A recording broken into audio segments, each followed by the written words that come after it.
Tonight, the world is reeling from Trump's tariff train wreck. No. And it's gone. What's gone? Every last dime I ever had. Oh, yeah. Last time I refreshed my banking app, the balance just said LOL. You need a drink? I wish I could afford to drink, but all the booze is super expensive now. So, yeah, time to go back to making toilet wine. Gross. Also, we'll be discussing whether Trump can or should be president a third time. And is Elon Musk's reign of terror nearing an end? Your retirement account may be empty, but our news coverage overfloweth. Welcome to the Fenix News Report. In our top story tonight, Trump sent a shockwave through the global economy when he announced reciprocal tariffs on most of the world's nations and territories. The tariffs were carefully calculated by an expert team of economists. Oh my God. Expert team of economists. So funny. No, those numbers were basically plucked out of thin air.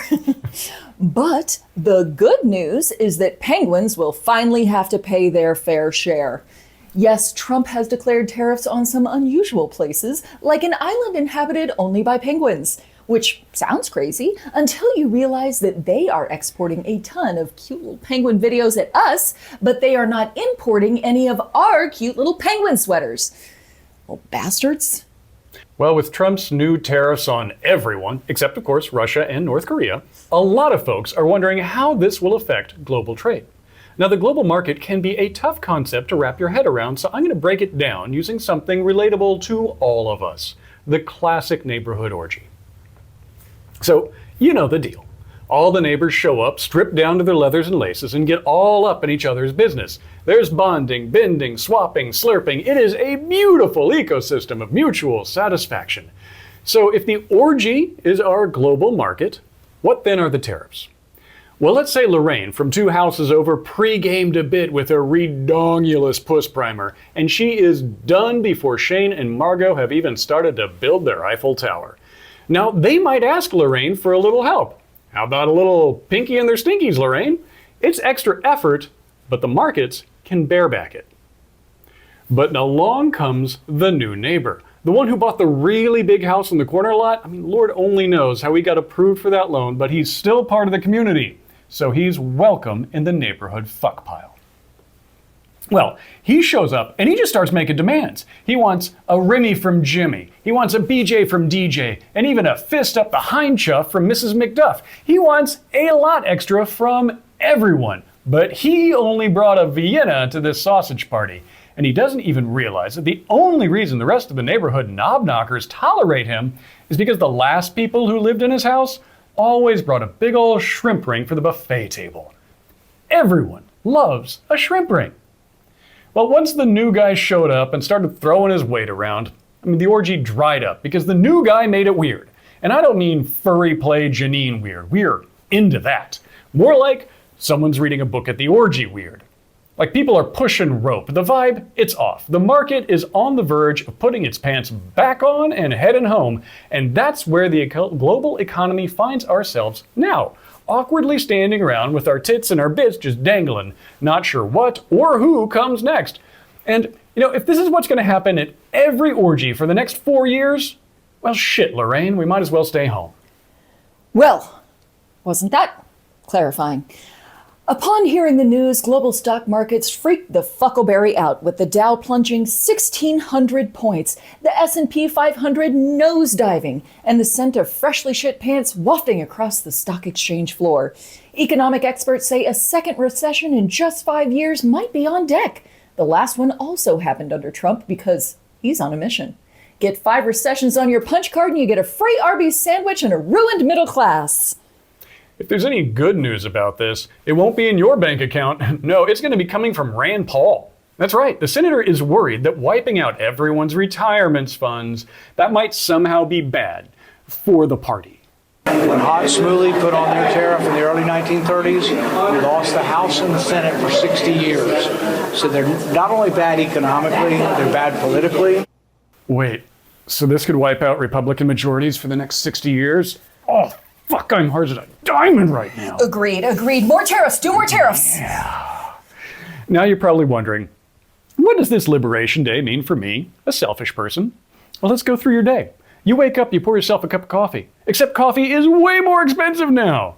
You get dressed in your ratty old clothes because you can no longer afford to buy new ones because the price of clothing went through the roof.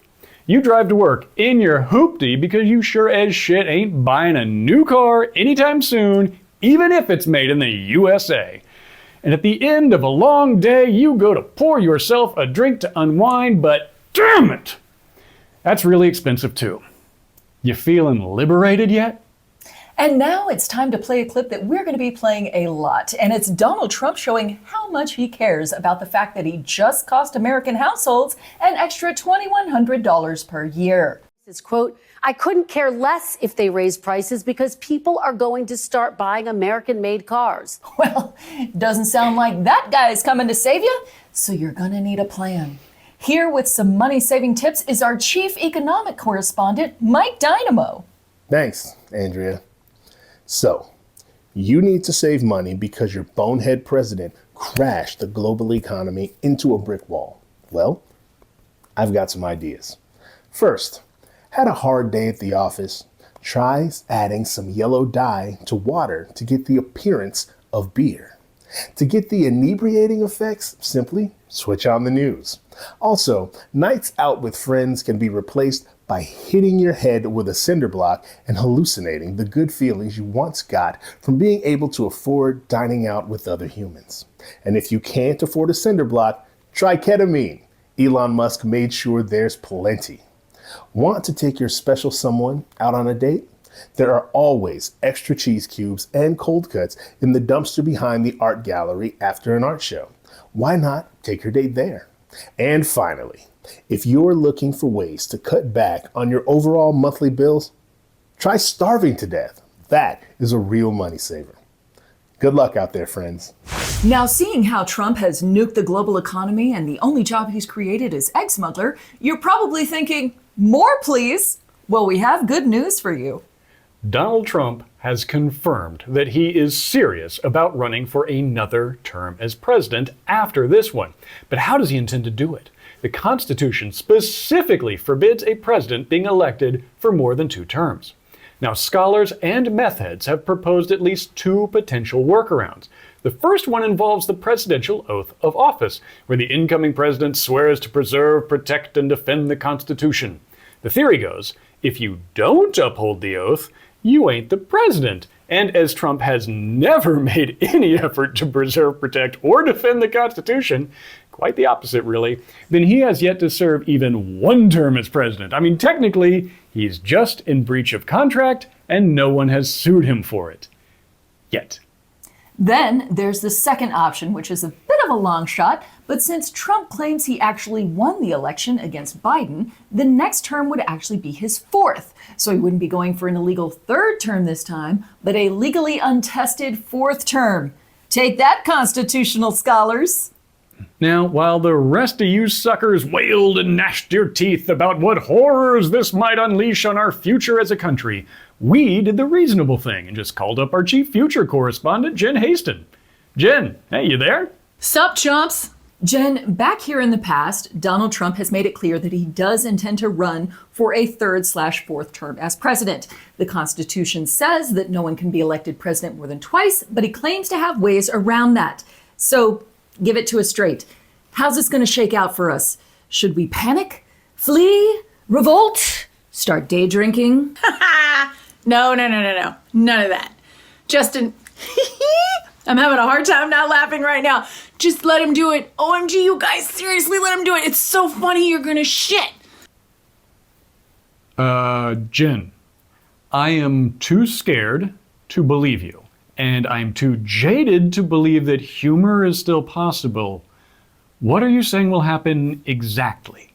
Okay, look, the time cops are gonna find the crap out of me for telling you this, but here's what happens. Trump rolls out his usual crybaby antics about he was supposed to win in 2020. And when he didn't win, the law was supposed to say he gets a do-over. So he whips out an executive order that says any president that's younger and sexier than Biden gets a presidential do-over for another go. Justice Clarence Thomas then backs him up, claiming historic precedents set by a previously unheard of founding father, Ezekiel Mulligan, who passed the law saying all this in 1787. But the only remaining copy of it is in the private vaults of the Crow family. Well, I mean, that's clearly bullshit. We can get that thrown out of any court. But don't, though. Okay, I'll bite. Why would we want this to be allowed? What happens that's so great? Damn near paradise happens, baby. Because it ain't Trump who gets another term, it's Obama.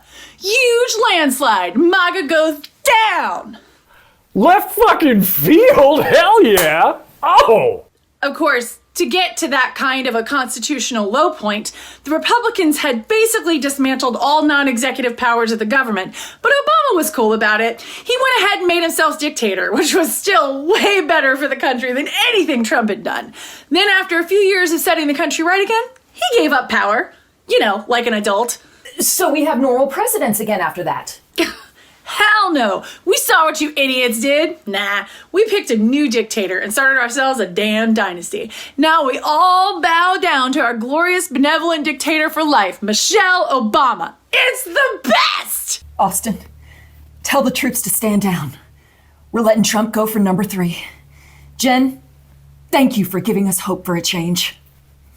No problem. Now, if you'll excuse me, I gotta go enjoy my free-ass healthcare. Let's check in on the brave folks over at DOGE who are doing their best to make the world a better place. Unfortunately, their best is pretty terrible. In March, DOGE drove layoff announcements to their 3rd highest level in our nation's history. The first 2 were during COVID. Now, some people might say that the world's richest man taking away jobs from ordinary Americans is problematic from an optics perspective, as well as from an ethical one, to which I would say, yeah. Also, the IRS estimates that DOGE's efforts to make it more efficient will actually cost the U.S. $500 billion in revenue this year. Or as Elon calls it, enough to buy Twitter again and ruin it twice. So what's next on the chopping block? Why, Social Security, of course. Elon Musk is secretly working to rewrite the Social Security codebase with generative AI. Fun, right? That thing that can't make a hand with the right number of fingers is now in charge of deciding whether Nana gets to be homeless. Oh, but if you're worried about whether they might screw that up somehow, don't worry. Elon has already thought of that. We will make mistakes. We won't be perfect. There. You feel better? DOGE is also helping out with immigration in a move I would describe as, oh, for fuck's sake. Trump has sent hundreds of U.S. troops to the Texas border to assist Border Patrol in stopping all those tired, poor, huddled masses. He has ordered these troops to occupy Big Bend National Park on the West Texas-Mexico border. Unfortunately, due to DOGE staffing cuts to the National Park Service, there may be something of a slowdown when they get there. You see, Big Bend only has 1 full-time staffer left, and Larry isn't exactly a speed demon. Former Big Bend Park Rangers estimate it should take Larry about 3 days to find the keys to the front gate, another 6 months to print out all the parking stickers for the armored vehicles, plus 4 rolling months for the 500 day passes that the soldiers are going to need. Mucha suerte, Larry. And in a fit of irony, the DOGE team unexpectedly fired the doctor who saved Trump's life while treating him for COVID. Turns out in Trump world, thank you sounds a lot like you're fired. All right, enough of the doom and gloom. It is high time that we gave you some good news about DOGE's Baron von budget cuts, Elon Musk. For example, did you know that he has lost more than a quarter of his net worth since January? He also wasted $25 million on this special election in Wisconsin, which his candidate lost by 10 points. And this week, a Politico report came out that said it might be time for Elon to scoot on out of DOGE because everyone hates him. And that is the only thing that has made Tesla's stock price go up recently. Elon is bleeding influence and money. Finally, an economic disaster we can have fun with. Speaking of people getting pushed out, let's talk about people who are darker than untoasted bread. Yes, ICE has been accidentally scooping up U.S. citizens and people who are in the country legally, and then shipping them off to foreign prisons. Then, when confronted with the mistake that they accidentally on purpose did, they say, well, can't do anything about it now. That's all in the past. It's time to move forward. Even Joe Rogan, who backed Trump in the election, is speaking out against the policy. You got to get scared that people who are not criminals are getting like lassoed up and deported and sent to like El Salvador prisons. This is kind of crazy that could be possible. That's horrific, and that's bad for the cause. Now, of course, scooping up people, including American citizens who were born here, and then denying them due process, and then shipping them off to foreign prisons is terrible. And even more... Austin, you have got it all wrong. Oh good, Margie's back. Hi, Margie. What brings you to rain on my parade? Austin, you are acting like sending these people away is a bad thing. Yes. Yes, I am. You're not thinking about the good parts. Fuck. I'm going to regret asking this, but what are the good parts? Well, thank you for asking. Joe Rogan likes MMA, right? Well, these people are basically going to go to an MMA camp where they can practice their fighting skills, you know? Get ready for the octagon. Woo! I'm sorry, what? Yeah, they're going to get to do some sparring out there in the prison yard, you know? Maybe, maybe even some CrossFit. You know how much I love CrossFit. Yeah, you literally never shut up about it. You know what? Oh, check this out. I'm going to hit you with something. You're not going to believe this, okay? You know who else was fit and loved crosses? Jesus. Okay. He famously did not like crosses, Margie. He was the OG of CrossFit, hanging up there with those ripped abs. I'll let him wash my feet with that washboard stomach. Margie, You know stop it. No. I'd let him do unto my others, you know what I mean? Okay, you know what? Focus, Margie, focus. We are talking about immigration here. Yes, right. Okay. Look, Austin, there are two sides to every story, okay? Yes, some people might get snatched off the street and might never see their families again. But they're also about to learn some exciting new skills, like how to bribe a prison guard, or which gangs to join, or how to smuggle drugs in your butthole. And you need a lot of core strength for that, more than you think. Now, if you excuse me, I have a tire to flip, a protein shake to snort, and a crucifix to polish. Margie out! Caw-caw! Speaking of worrying about our health, great news for anyone who loves doing that. Measles are back. Tuberculosis might be joining them, and a bunch of research for things like HIV, Alzheimer's, and cancer is getting cut. The government says we don't need cancer research because they've already cured the only disease they care about: empathy. Even the Holy Spirit is getting in on the infectious disease trend as a laboratory analysis of red marks on a communion wafer reveal mold and 3 species of bacteria commonly found on hands. Now, this comes at a bad time for the usually pristine image of Catholic priests, as we now know that they don't wash their hands. A new poll of more than 1,200 scientists showed that 75% of them were considering leaving the United States. Oh, guys, I actually have a way you could do this really quickly. All you need is some tanning oil and some sunshine, and then ICE will be by shortly to just gently relocate you. Try it out. Now let's catch up on some other news in our segment, All the Other Shit That's Going On. The White House Correspondents Association has uninvited the awesome Amber Ruffin from their annual dinner. The dinner usually features a comedian who roasts the holy shit out of everyone, including the president. Well, not on DJT's watch. That man's skin is thinner than the wall between church and state. Plus, to make the whole event more efficient, they've moved it to an accidental invite-only chat group on Signal. Texans were once again shocked and appalled that Ted Cruz received the majority of votes, and this time it wasn't even on a Texas ballot. Despite some heavy competition, the blobfish, aka Ted Cruz, took the top spot in this year's New Zealand Fish of the Year contest. Cruz, with his gelatinous tadpole-like body and penchant for escaping to beaches during cold weather, saw a surprising amount of support late in the voting, allowing him to overtake the Orange Roughy by 300 votes. Despite the suspected voting irregularities, Orange Ruffy gracefully conceded without a recount. The Texas legislature is taking time out of its busy schedule of harassing migrants and throwing buckets of razor blades in the Rio Grande to finally tackle the real issue: dildos. GOP lawmakers are proposing a law that requires online retailers to make sure children under 18 are not purchasing dildos, in a move that's being met with a resounding, "What? Are children tripping over themselves to order the Bad Dragon 45-inch butthole exploder?" When combined with the previous law requiring ID checks for porn websites, it does feel a bit like the Texas Ledge wants people to stop getting their rocks off. There's an easier way to do that, though. I mean, just look at this photo of Ken Paxton. In South Korea, a man was arrested for an attempt to make his way into the Chinese embassy. The Korean man was dressed like Captain America, which means this is America's problem now, fuckos. You better let that man go, or we will send the real Captain America to beat the patriotism out of all of you. Matthew Ray Scott, seen here in this picture looking like a bargain bin version of Matthew McConaughey, was arrested for burglary. The arrest was helped along by the very helpful criminal who was wearing an ankle monitor. Why did he have on the ankle monitor? Because he was on parole for burglary. The man knows what he likes.